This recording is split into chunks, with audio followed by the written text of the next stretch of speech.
कहानी की शुरुआत होती है एक हॉस्पिटल के बेड से जहां एक नवजात शिशु को कुछ डॉक्टर सीपीआर दे रहे होते हैं। वहीं दूसरी तरफ एक औरत हॉस्पिटल के बेड पे पड़ी होती है, जिसे व्हील चेयर पर अपने बच्चे से मिलने लाया जाता है। उसका बच्चा आईसीयू में होता है और ये देख के माँ बहुत रोती है। फिर शिशु का रिपोर्ट कार्ड दिखाया जाता है, जिसमें शिशु अनेकों बीमारियों से पीड़ित बताया जाता है। तभी डायन, जो कि शिशु की माँ होती है, उसे दिखाते हैं, जो बाकी माता पिता के साथ एक थेरेपी सेशन में बैठी होती है, जिनके बच्चे बीमार या स्पेशल हैं। तभी थेरेपिस्ट डायन से पूछती है कि आपकी बेटी किसी और शहर में पढ़ने जाएगी, आपको कैसा लग रहा है? जिस पे डायन का जवाब होता है कि वो खुश है, क्योंकि वो 18 साल की हो चुकी है और खुद अपना फैसला ले सकती है। पर किसी कॉलेज से कोई जवाब नहीं आया है। फिर क्लोई को दिखाते हैं, जो कि 18 साल की एक टीनेज बच्ची है और व्हील चेयर पे रहती है और उन सभी बीमारियों से पीड़ित है जो डॉक्टर ने रिपोर्ट कार्ड में दिखाए होते हैं। क्लोई बीमारियों की वजह से होम स्कूल्ड होती है, जो एक सामान्य टीनेजर की तरह अपनी जिंदगी जीना चाहती है, पर उसे कुछ करने की अनुमति नहीं होती। पर वो पढ़ाई में काफी होशियार होती है। एक दिन डायन मार्केट से ग्रोसरीज खरीद के घर आती है। क्लोई डायन के बैग्स के पास से हटने का वेट करती है और चॉकलेट्स लेने जाती है। तभी वो देखती है कि बैग्स में से जो दवा निकलती है उस पर डायन शर्मन अर्थात क्लोई की माँ का नाम लिखा होता है। क्लोई को ऐसी कोई जानकारी नहीं थी, इसलिए उसे ये अजीब लगता है। फिर उसकी माँ कुछ देर के बाद कहती है कि क्लोई की कोलेस्ट्रॉल की दवा बनाने वाली कंपनी बंद हो गई है, तो डॉक्टर ने नई दवा लिखी है और वो उसे वही दवा लाके देती है जिसपे उसका नाम लिखा होता है। क्लोई डायन से पूछती है कि ये तो आपकी दवा है। डायन चौंक जाती है। वो कहती है कि मेरा नाम रसीद पे था, इसलिए दवा पे वही नाम लगा दिया। क्लोई दवा खा के सो जाती है। अगले दिन क्लोई फिर से दवा चेक करने के लिए एक डिवाइस बना के दवा उतार के अपने पास रख लेती है। तभी उसकी माँ आ जाती है। क्लोई कॉलेज से आने वाले उसके लेटर का भी वेट करती है। डायन उसे सांत्वना देती रहती है कि अगर ऐसा कुछ भी आया तो वो उसे ही लाके देगी, वो निश्चिंत रहे। फिर क्लोई दवा चेक करती है। उसकी माँ उसे ट्राइगॉक्सिन नाम की दवा देती है और दवा पे फिर से क्लोई का नाम चिपका होता है।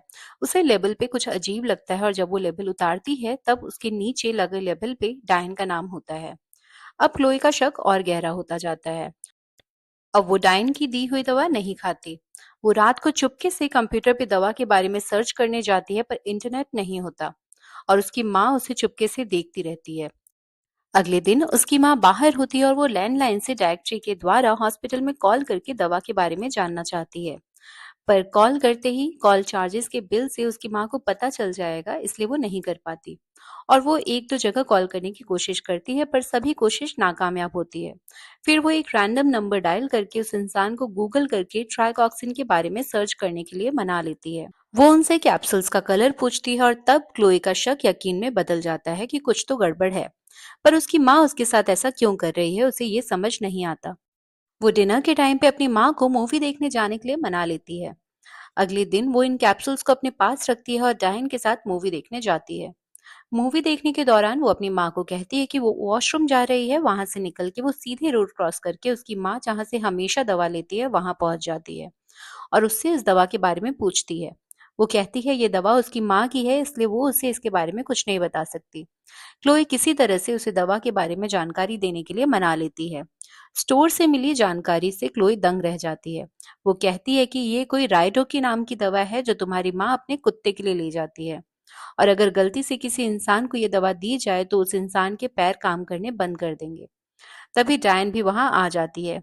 क्लोई की सांस फूलने लगती है और उसकी माँ उसे कोई इंजेक्शन लगा के कुछ देर के लिए सुला देती है और घर ले आती है और अपने कंप्यूटर पे वो हाउस होल्ड न्यूरोटॉक्सिन्स मतलब दिमाग बिगाड़ने का घरेलू जहर ढूंढने लगती है।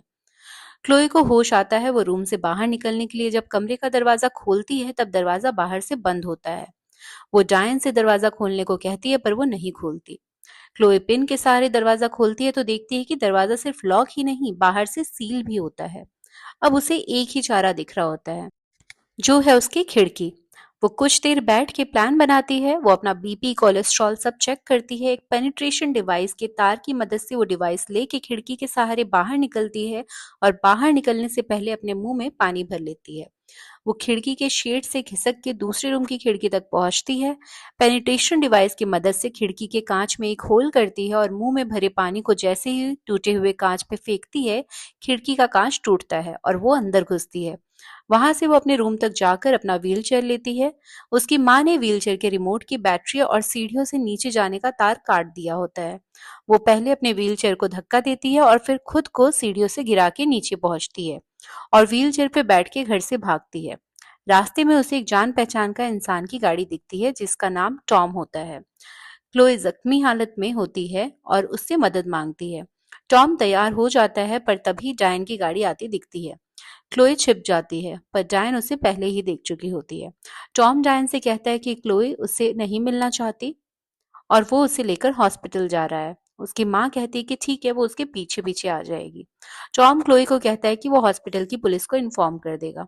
ये कह के वो क्लोई को अपनी गाड़ी में बिठाता है पर डायन टॉम को भी इंजेक्शन दे के बेहोश कर देती है और क्लोई को वापस घर ले आती है और वो उसे बेसमेंट में स्थित एक कमरे में बंद कर देती है जहां उसे एक छोटा सा लैब दिखता है। फिर क्लोई देखती है कि वो इतने दिन से जिस कॉलेज से ऑफर लेटर का वेट कर रही होती है, उसकी माँ ने वो लेटर डस्टबिन में फेंका होता है।